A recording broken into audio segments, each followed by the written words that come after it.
कि अगर पैसे नहीं हैं, गरीबी है, तो वो उसके दिमाग में है ना, उसके दिमाग में ये डर है ना कि मेरे पास ऐसा नहीं है, इसलिए मैं नहीं कर सकता।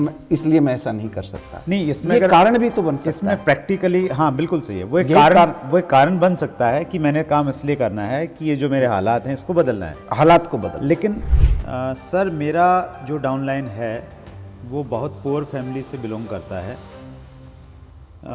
शुरुआत में तो इधर उधर बहुत भागना पड़ता है, इसके लिए पैसे की ज़रूरत पड़ती है, और कभी कभी आने जाने का और प्रोडक्ट खरीदने का भी पैसा नहीं होता। गरीब परिवार में जन्म होना ये मैं बदल तो नहीं सकता। मेरी हाइट कम रह गई, मैं ये बदल तो नहीं सकता। मैं किस सिचुएशन में मेरा बैकग्राउंड क्या रहा, मैं उसको बदल तो नहीं सकता। जो प्रश्न बोलते हैं कि मेरे पास टाइम नहीं है, तो क्या जवाब दें? शुरुआती दौर में आदमी के दिमाग में 3 प्रकार के डाउट क्रिएट होते हैं सर। जब तक उसका ड्रीम का बिजनेस के साथ अलाइनमेंट नहीं होगा, वो सक्रिय नहीं रह सकता। दोस्तों नमस्कार, आदाब, सत श्री अकाल। चैट विद सुरेंद्र वत्स के नए एपिसोड में आप सबका बहुत बहुत स्वागत है। आज हमारे मेहमान हरियाणा महेंद्रगढ़ से हैं। आइए मिलकर स्वागत करें जिनके पास में 20 साल से ज़्यादा डायरेक्ट सेलिंग का तजुर्बा है, सत्यपाल यादव जी। बहुत बहुत स्वागत है सर आपका चैट विद सुरेंद्र वत्स में। Thank you sir, thank you, धन्यवाद सर। सबसे पहले तो मैं chat with Surendra Vats channel का बहुत बहुत थैंक्स करना चाहूँगा कि उन्होंने मुझे इस लायक समझा कि मुझे यहाँ मौका दिया। और एक बात और कहना चाहूँगा सर यहाँ सर कि फॉरेन कंट्री में हमारे बारे में कहा जाता है कि इंडियन एक आदमी इज इक्वल टू जापान के 3 पीपल्स, इतनी कैपेसिटी होती है। लेकिन इंडियन 2 आदमी इज इक्वल टू जापान के का 1 आदमी, यानी कि ये इक्वेशन गलत हो गई। मैथ के फार्मूले के हिसाब से 6 होना चाहिए था, लेकिन इक्वेशन गलत हो गई। लेकिन हुआ ये कि ऐसा क्यों है, क्योंकि हमारे बारे में कहा जाता है कि जब ये आपस में लेग पुलिंग करते हैं, एक दूसरे को नीचे गिराने का प्रयास करते हैं, लेकिन आपके चैनल ने इसको उल्टा कर दिया। यानी कि सभी डायरेक्ट सेलर्स को एक प्लेटफॉर्म ऐसा दिया कि यहाँ अब हम ये बात कह सकते हैं कि संगे शक्ति कलयुगे, यानी कि कलयुग के अंदर जो हमारे संगठन में ताकत है। और इससे मुझे ऐसा लग रहा है कि अब हिंदुस्तान को विश्व गुरु बनने से कोई नहीं रोक सकता। क्या बात सतपाल जी, आपने आगाज़ बहुत शानदार कर दिया, तो ये इंटरव्यू बहुत मज़ेदार और बहुत कुछ सीखने वाला होने वाला है। Thank you, that's great. एक नई तरह की क्वेश्चन आपने दी। शुरुआत करते हैं सर आपकी लाइफ जर्नी से, जन्म, एजुकेशन और फिर डायरेक्ट सेलिंग में कैसे आगमन हुआ? सर मेरा जन्म 6 जनवरी 1971 को हुआ, और मैं एक महेंद्रगढ़ के एक छोटे से गांव दोंगड़ा हिर से मेरा जन्म हुआ, हरियाणा में। एक मिडिल क्लास फैमिली से मैं बिलोंग करता हूं, और हालांकि पढ़ाई में बहुत ज़्यादा रुचि थी, और कम उम्र में ही मैट्रिकुलेशन एग्ज़ाम पास किया। और मैट्रिकुलेशन एग्ज़ाम पास करके लगा कि मैं अब शहर जाऊंगा, पढ़ लिख के बहुत बड़ा आदमी बनूंगा, बड़े सपने लेके मैं आगे बढ़ने लगा। जैसे जैसे मैं आगे बढ़ा, जब परिस्थितियों का सामना हुआ तो मैं बहुत कुछ नहीं कर पाया। मुझे अच्छी तरह से याद है कि जब मेरी पहली नौकरी 700 रुपये की प्राइवेट स्कूल में एक जॉब हुई, और वहाँ से जो ड्रीम्स थे वो टूटने लगे। बस जैसे तैसे ज़िंदगी चल रही थी। उसी दौरान किसी साथी ने मुझे आके डायरेक्ट सेलिंग के बारे में बताना चाहा। एक्चुअली मैं बताऊं व्हाट्सएप कि मैं इसके बारे में बहुत ज़्यादा नेगेटिव था। अच्छा। कि मैं इसको समझता था ये टोपी उड़ाने का काम है, ये सही काम नहीं है। और मैंने उसकी बात को सुनना ही पसंद नहीं किया, पूरी तरह से उसको इग्नोर किया कि ये नहीं चलेगा। और एक परफेक्शन भी मेरे अंदर था कि मैं तेरे से ज़्यादा पढ़ा लिखा हूँ, तू मुझे क्या समझाएगा। लेकिन परमात्मा की कोई और मर्जी थी कि मुझे एक बार एक मीटिंग में जाना पड़ा। उस मीटिंग में जाने के बाद काफ़ी सवाल जवाब हुए, क्योंकि दिमाग के पास कोई दिमाग नहीं होता। दिमाग को जब हम कमियों पे लगाते हैं तो वो कमियां ही देखता है, जी। और जब हम खूबियों पे लगाते हैं तो वो खूबियां निकाल लेता है।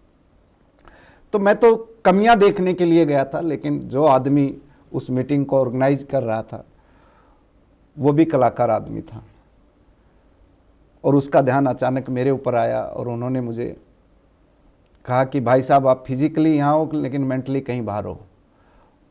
और उनके मेरे बीच में काफ़ी बहस भी हुई, लेकिन वो बहस यहाँ बता के मैं आपका वक्त बर्बाद नहीं करूँगा, श्रोताओं का वक्त बर्बाद नहीं करूँगा। लेकिन उसने मुझे एक सबक सिखा दिया कि किसी चीज़ के बारे में बिना जाने उसे हम अच्छा या बुरा नहीं कह सकते। जी। वहाँ से थोड़ा सा पॉजिटिव एटीट्यूड हुआ, नज़रिया हुआ, और फिर मैंने जानना चाहा कि सर मुझे इसके बारे में डिटेल जानना है। क्या वाकई में ही जो मेरे सपने जो मैंने बचपन में देखे थे, जिनको धीरे धीरे वो मैं भूल रहा हूँ, क्या वो इस प्लेटफॉर्म से पूरे हो सकते हैं? उन्होंने कहा कि अगर आप जानना ही चाहते हैं तो फिर अगले संडे को फिर मिलते हैं। और मैं अगले संडे उनसे मिलने के लिए चला गया 170 किलोमीटर दूर। वहाँ जाके मुझे लगा कि मैं कुछ यहाँ बड़ा कर सकता हूँ, और उसके बाद मैंने काम को शुरुआत किया। कौन से साल की बात है सर? ये सर 2003 की बात है। 2003 में मैंने 20 साल पहले 20 साल पहले 2003 में मैंने इस काम की शुरुआत की। और शुरुआत में काफ़ी निराशाजनक माहौल था, क्योंकि हमारे पास ऐसा कुछ दिखाने के लिए कुछ नहीं था कि उसको इनकम आ रही है या उसके साथ ऐसा हो रहा है। 2003 में डायरेक्ट सेलिंग के इतने ज़्यादा रिजल्ट हमारे क्षेत्र में नहीं थे। जी। रिजल्ट थे वो भी दूर में थे, तो आजू बाजू में कोई रिजल्ट दिखाई नहीं दे रहा। सिर्फ एक बस इस इंडस्ट्री को जान के, और मैं लगातार उस काम को मैंने किया, और 2006 में मैं एक बहुत अच्छे लेवल पे पहुंचा। अच्छा। टीम के सहयोग की वजह से, मेरे कोच की वजह से मैं उस लेवल के ऊपर पहुंचा। उसके बाद मैंने कभी पीछे मुड़ के नहीं देखा। हालांकि बिजनेस है सर, अप डाउन आता है, बहुत से अप डाउन आते हैं, निष्फलताएं भी आती हैं। जी जी जी। लेकिन कभी इस इंडस्ट्री के प्रति मैं नेगेटिव नहीं हुआ। That's great. और फिर मैंने इसमें लगातार आगे बढ़ता गया, और अब तो बस मेरा एक ही मिशन है कि मैं कुछ लोगों के जीवन में कुछ बदलाव ला सकूँ, कुछ उनमें कंट्रीब्यूशन कर सकूँ, उनके सपनों को साकार करने में मैं कोई योगदान कर सकूँ। दैट्स ग्रेट सतपाल जी। जैसे आपने बताया कि आपने 2003 में शुरू किया और 2006 में मात्र 3 साल में आप काफ़ी एक अच्छे लेवल पे पहुंच गए, अच्छे मुकाम पे आप पहुंचे। हर व्यक्ति चाहता है कि उसको जल्दी सफलता मिल जाए डायरेक्ट सेलिंग में। जी। क्या करना चाहिए शुरुआत में, इनिशियली, स्पेशली पहले 2-3 साल में? क्या माइंडसेट होना चाहिए व्यक्ति का, क्या वर्किंग स्टाइल होना चाहिए? सर 2-3 साल मतलब क्या है कि सारा ये माइंडसेट का ही खेल है सर। उसे मैं तो ये कहूँगा कि unconditionally cylinder your coach. Okay. अगर वो अपने कोच को पूरी तरह से समर्पित हो जाता है और उसके दिशा निर्देश में काम करता है तो उसकी कामयाबी की निश्चित है। कोच जो कह रहा है फिर वैसे ही करो, वैसे ही। अपना दिमाग लगाना ही बिल्कुल भी। बिल्कुल कोच के अनुसार अगर हम काम करेंगे तो ज़रूर हम सफल हो जाएंगे। That's great sir, wonderful. बहुत सारे प्रश्न पूछे हैं व्यूअर्स ने सतपाल जी, कुछ मैं लेता हूँ जी। सबसे पहला प्रश्न ले रहा हूँ मैं, ये भीम सिंह जी ने पूछा है। सर मेरा जो डाउनलाइन है वो बहुत पुअर फैमिली से बिलोंग करता है। शुरुआत में तो इधर उधर बहुत भागना पड़ता है, इसके लिए पैसे की ज़रूरत पड़ती है और कभी कभी आने जाने का और प्रोडक्ट खरीदने का भी पैसा नहीं होता। कैसे डाउनलाइन की मदद करें, इस तरह सिचुएशन में कैसे काम करना चाहिए? जी सर, बहुत अच्छा क्वेश्चन है और ऐसा मैंने देखा भी है क्योंकि मैंने प्रैक्टिकल इस काम को किया है, तो बहुत बार ऐसा सिचुएशंस का सामना करना पड़ा। लेकिन एक बार 2004 में मेरे हाथ में एक किताब आई, डॉक्टर एम पील सर की किताब थी। उस किताब में उन्होंने एक प्रार्थना लिखी थी। वो इंग्लिश में थी लेकिन उसका हिंदी अनुवाद मुझे मिला, मैंने उसको हिंदी में लिखा। उस प्रार्थना ने मेरे इस सवाल का जवाब दे दिया। उस प्रार्थना में लिखा था, भगवान के बारे में लिखा था कि हे भगवान, मुझे ऐसा संतुलन दो कि मैं जिसको बदल नहीं सकता उसे मैं आपकी सौगात समझ के स्वीकार करूं, और अगर मैं किसी को बदल सकता हूं तो मुझे इतना हिम्मत और हौसला दो कि मैं उसको बदल सकूं, और मुझे इतनी सुबुद्धि दो कि मैं ये फर्क महसूस कर सकूं कि मैं इसको बदल सकता हूं या मैं नहीं बदल सकता। क्या बात है। देखिए, गरीब परिवार में जन्म होना, ये मैं बदल तो नहीं सकता। मेरी हाइट कम रह गई, मैं ये बदल तो नहीं सकता। मैं किस सिचुएशन में, मेरा बैकग्राउंड क्या रहा, मैं उसको बदल तो नहीं सकता। लेकिन उसके ऊपर अपनी एनर्जी ना लगा के मैं जिसको बदल सकता हूं, यानी कि एक आदमी के पास अवसर है, वो बदल सकता है, उसके पास ऐसा ऑप्शन है। और मैंने आप ही के इस चैनल के माध्यम से कुछ गेस्ट की मैंने स्पीच सुनी सर, कि वो कहाँ से अखबार बेचने का काम करता था, अखबार बेच बेच के कहाँ से कहाँ पहुँचा और कहाँ से कहाँ पहुँचा।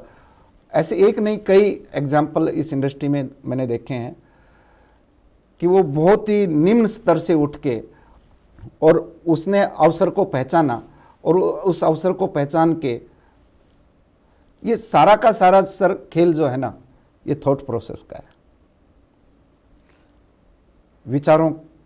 विचारों का इतिहास है।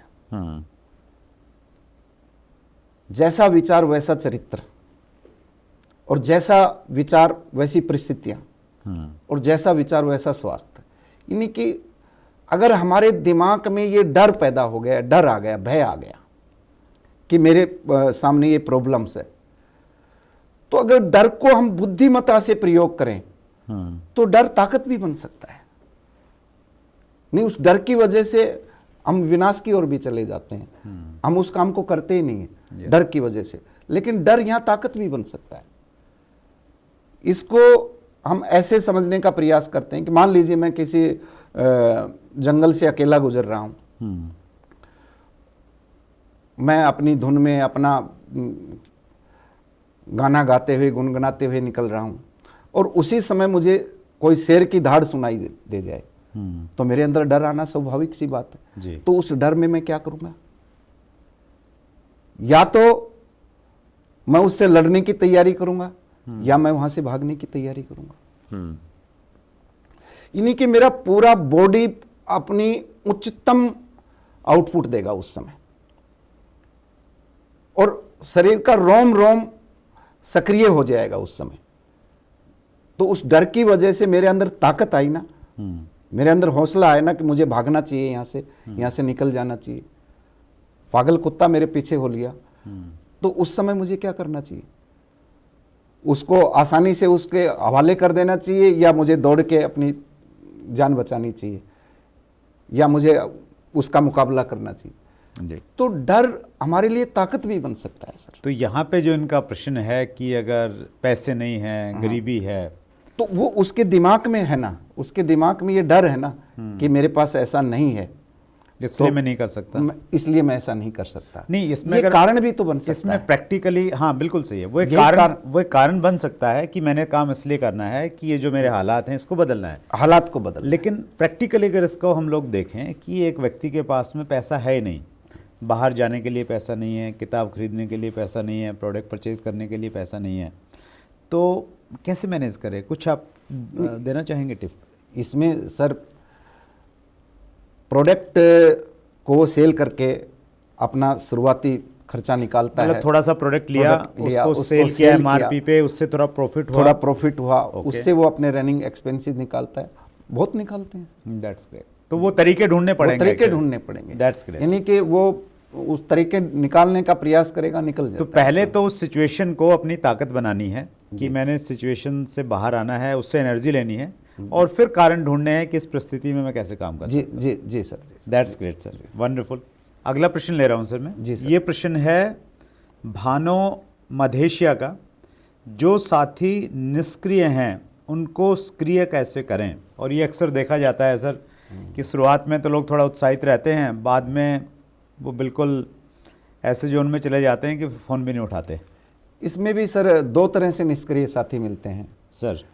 एक तो वो जो सक्रिय हुए ही नहीं, एक वो साथी जो सक्रिय हुए लेकिन वो कुछ दिन के बाद निष्क्रिय हो गए। जी।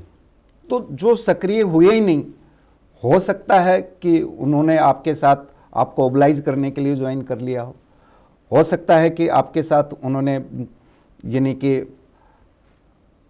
ट्राई मारने के लिए ज्वाइन कर लिया हो कि चलो कोशिश कर लेते हैं, चल गया तो ठीक, नहीं चला तो ठीक, अपने बाप का क्या जाता है। और हो सकता है कि उसे आपका कोई प्रोडक्ट पसंद आ गया हो, उसके लिए उसने ज्वाइन कर लिया हो, या हो सकता है कि वो एम्बिशियस है, महत्वाकांक्षी है, कि वो कुछ करना चाहता है। तो किस कारण से वो हमारे साथ इस बिजनेस में आया था।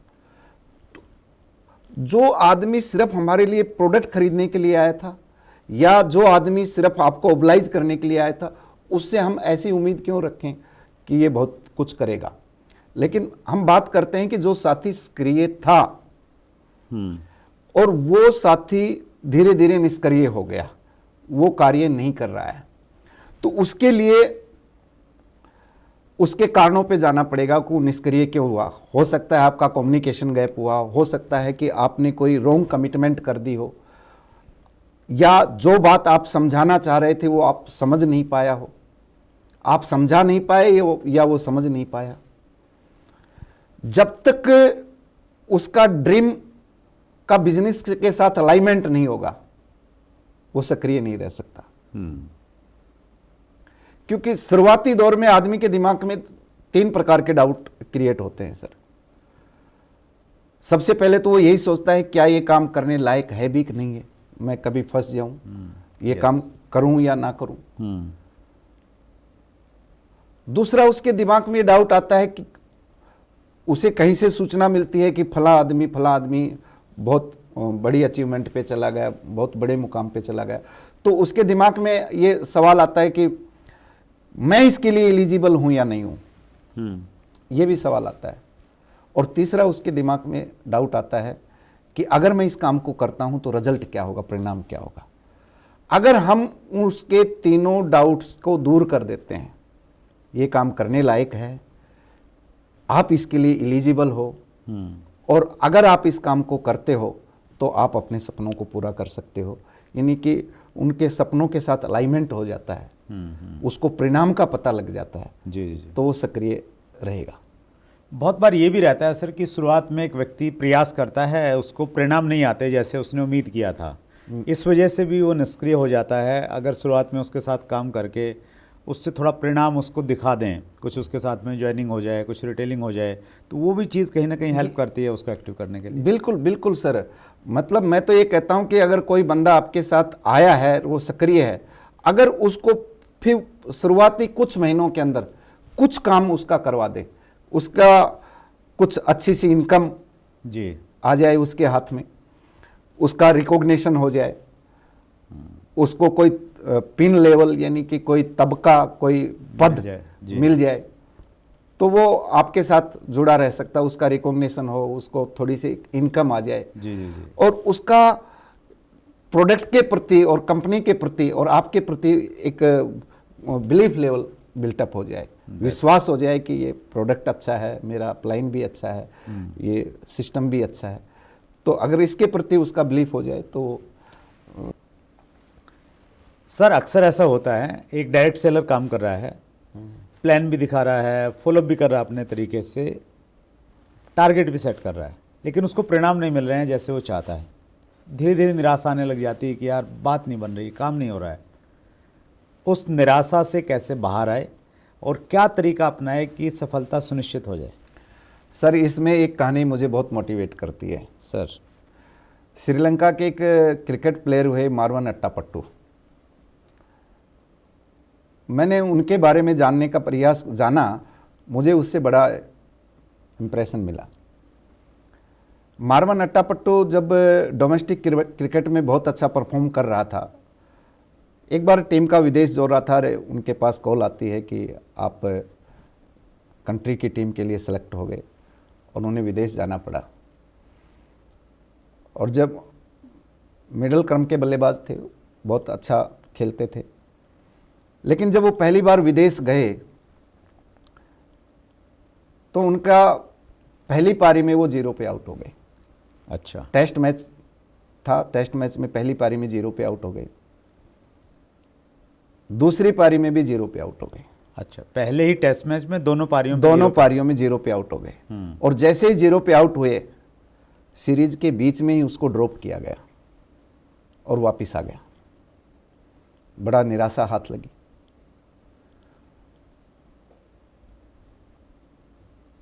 लेकिन उन्होंने प्रयास जारी रखा। 21 महीने तक फिर डोमेस्टिक क्रिकेट में बहुत अच्छा परफॉर्म किया उन्होंने। 21 महीने के बाद फिर उनके पास कॉल आया। इस बार भी टीम का विदेश दौरा था। घरेलू मैदान में खेलना और विदेश में खेलना, आप समझते हैं, प्रेशर रहता है, थोड़ा प्रेशर रहता है। दूसरी बार गए और दूसरी बार जाने के बाद पहली पारी में फिर 0 पे आउट हो गए और दूसरी पारी में 1 रन पे आउट हो गए। अब तो मीडिया ने भी लिखना शुरू कर दिया कि इसे क्यों समय दिया जा रहा है। घर वाले भी परेशान हो गए कि भाई अपना कोई फैमिली बिजनेस देख लो, नहीं अपना कोई सेटअप। वो सीए थे, अच्छा। राहुल द्रविड़ की तरह सीए थे, तो भाई अपना सीए की प्रैक्टिस कर लो। बहुत समय लगा दिया, लेकिन उनके अंदर में एक संकल्प था कि मैं देश के लिए खेलूं। 19 महीने के बाद डोमेस्टिक क्रिकेट खेलते खेलते तीसरी बार कॉल आया, और तीसरी बार कॉल आया, और ये उनका लक कहो कि इस बार भी टीम का विदेश दौरा था। और तीसरी बार में क्या हुआ, पहली पारी में 0 पे आउट, दूसरी पारी में 0 पे आउट। अच्छा, यानी कि 6 इंटरनेशनल पारियां 1 रन। अब तो पूरा परिवार, रिलेटिव, दोस्त, मीडिया सब कुछ विरुद्ध हो गया।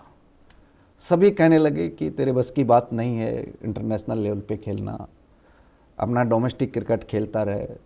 घर वालों का भी प्रेशर आ गया कि अभी हमें शादी करनी है, ये करना है, तू अपना बहुत समय बर्बाद कर चुका। तो उन्होंने एक बात कही, मुझे मुझ पर पूर्ण विश्वास है। जी, मुझे मुझ पर पूर्ण विश्वास है। वन ट्राई मोर, एक कोशिश और करूंगा।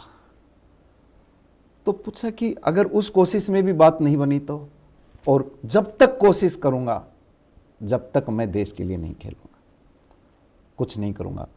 और उसका इतिहास तो आपको पता ही है कि वो इतना बेहतरीन खेला कि टेस्ट में भी उनके 16 शतक हैं, बहुत सारे अर्धशतक हैं, और श्रीलंका के क्रिकेट इतिहास में एक जाना माना नाम आज उनका है। शुरुआती दौर में सर निष्फलता आती ही आती है, लेकिन जो संकल्प को अगर सिद्धि तक ले जाना है तो उसका एक ही लाइन में जवाब यह है कि consistent hard work with norms, ethics and discipline. Yes, हमें प्रचंड पुरुषार्थ तो करना ही है, लेकिन हमेशा नॉर्म्स को, एथिक्स, डिसिप्लिन को साथ में रखना है। अंतिम प्रश्न ले रहा हूं सतपाल सर। ये अविनाश का प्रश्न है। जो प्रश्न बोलते हैं कि मेरे पास टाइम नहीं है, तो क्या जवाब दें? बहुत सारे लोग बोलते हैं कि भाई ठीक है, आपका बिजनेस है, प्रोडक्ट है, सब कुछ अच्छा है, लेकिन मेरे पास टाइम ही नहीं है। सर ये सेम सवाल मेरा था। अच्छा, कि मेरे पास समय नहीं है, मैं क्यों कोचिंग का कार्य करता था, ये था वो था। मुझे एक बार एक मीटिंग में जाना पड़ा और मुझे एक मेरी अपलाइन के माध्यम से एक कहानी उन्होंने सुनाई जी। वो कहानी सुनने के बाद मुझे लगा कि यह वाकई में ये बात तो सही कह रहा है। उसमें